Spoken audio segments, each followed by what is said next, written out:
There is no plans for anything other than for Secretary Austin to stay in the job and continuing the leadership that he's been demonstrating. The president has complete confidence, continues to have confidence in Secretary Austin, and we want to see him back at the Pentagon.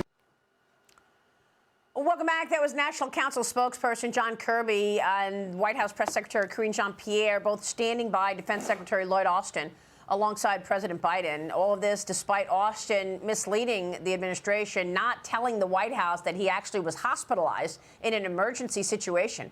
He is now out of the intensive care unit, but he is still in the hospital, and we have no idea why. Montana Congressman Matt Rosendale plans to introduce articles of impeachment today against Lloyd Austin. Rosendale says Austin has, quote, violated his oath of office time and time again and has jeopardized the lives of the American people. Joining me right now is Tennessee Senator Bill Hagerty, a member of the Senate Foreign Relations and Appropriations Committee. Senator, it's good to see you. And, of course, Matt Rosendale's comments come after President Trump tweeted on X that Biden should fire Defense Secretary Austin because he was not transparent. And his number two was also either sick or on vacation. We don't know what. She wasn't there either. But the president was not told that Austin was in the hospital until 4 days later. Your response, your reaction? Well, accountability is a word that Joe Biden can't spell, Maria. I certainly don't expect that coming from the White House. But here's what happened. Let's talk about the severity of the situation. While Secretary Austin was incapacitated, I understand that there were 8 attacks on Americans in the Middle East. He was incapacitated, out of business. When did Kath Hicks become available that she was the deputy secretary? When did she know that was happening? Evidently, she was on vacation in Puerto Rico when she became the acting Secretary of Defense. This is at a time when we have mounting pressures around the world. Here's what needs to happen. Secretary Austin is a responsible 4-star general. He should understand the chain of command. He did not take responsibility at the gravest mistake that I've seen our military undertake, and that's the failure of Afghanistan. But here he ought to ask some very serious questions. What would happen to a subordinate who vacated his or her command and didn't tell anybody? What should General Austin do in this case? I think he needs to take direct responsibility. I don't expect the White House to do it, but I certainly think that General Austin ought to be thinking very hard about the responsibility that he takes for this dereliction. So you believe that he'll consider stepping down? Do you have any idea what's wrong? Is he okay? I don't know, and I pray that he is okay, Maria. I'm glad to hear that he's out of intensive care. But our nation needs to be okay at the same time. And whatever happened, whatever failure occurred at the Pentagon, I think it just underscores the fact that this Pentagon and this administration are so unserious. They're more worried about their pronouns that they're fixing over there. They're more worried about abortion policy than they are about the lethality and the effectiveness of this force.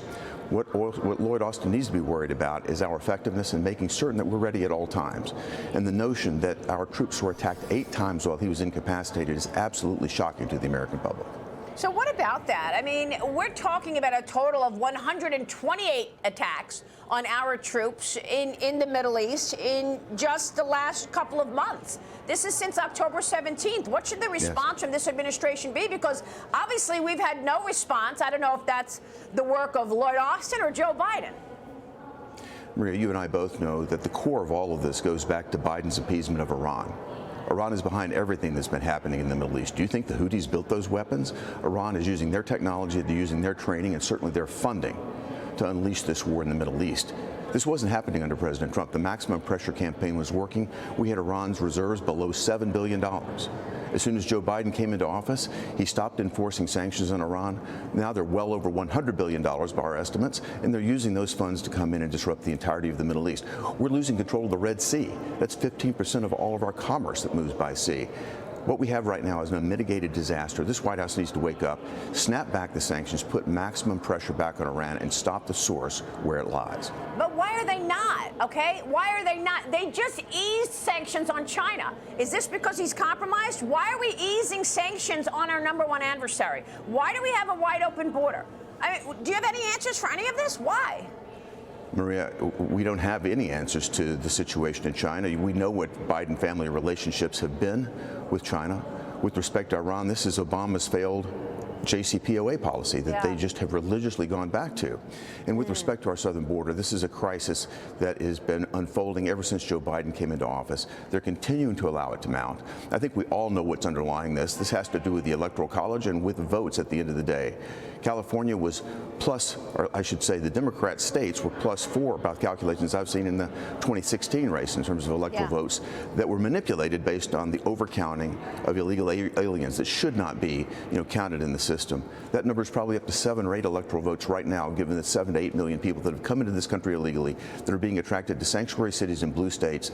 That attraction will yield more congressional seats and more electoral votes as a result. They know exactly what they're doing, and they're willing to allow our southern border and our nation to suffer as a result of it. How incredibly disturbing. Homeland Security Secretary Alejandro Mayorkas reportedly admitted to border agents in Eagle Pass that 85% or more of the illegals coming into the country are actually being released into the country every day.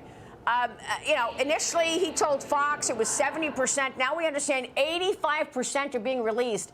And Senator, the problem is that they get a court date in like 10 years. Okay, come back in 2030, come back in 2029. So, what are they doing for that 10 years that they're waiting for a court date since 85% of them are being released into America? Why don't we ask the people in cities like New York, Chicago, Los Angeles, and San Francisco? They are overwhelming the system. And what they're doing is they're pushing Americans out. We're seeing people vote with their feet and leaving these states, again, back to the original point. That's why the Democrats want to backfill the loss of citizens that are moving to states like mine in Tennessee with these illegal migrants that are going to, again, bump up the count for the next census and give them votes that they don't deserve in the Electoral College. So what about the current state of affairs? You're fighting over spending, and the Republicans have dug in, saying we're not going to agree to any of this unless you see border policy changes. Congress officially back to work, now racing to meet the first of these 2 government shutdown deadlines. The Johnson-Schumer bipartisan budget agreement facing plenty of criticism. How do you see it? I think it's going to be very bumpy here over the next several days, Maria. You've seen the Republicans speak en masse when Chuck Schumer tried to bring a broken bill to the floor with respect to the supplemental that would include, aid for Iran, aid for the situation in Ukraine, aid for Israel, and some aid for the Indo-Pacific region. The Republicans put that down completely because it did not deal with the border. All of us stood united, all 49 of us. We need to stay united and force this issue to the fore.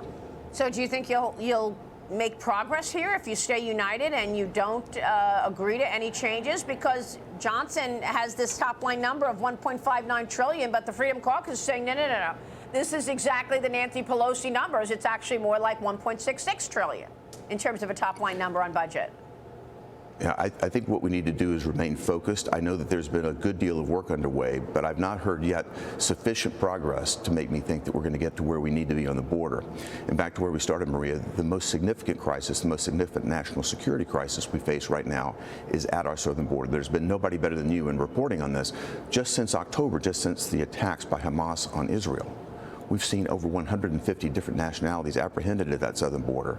And again, the Biden administration is looking the other way. As Mayorkas admitted, they're processing people in here more rapidly now than ever before and just letting them go. It has to come to an end. We are at a breaking point. The American public is speaking loud and clear. I certainly heard that at home in Tennessee. Senator, it's great to have you. We'll be watching your work on this issue, of course. We understand the importance. Thank you for that.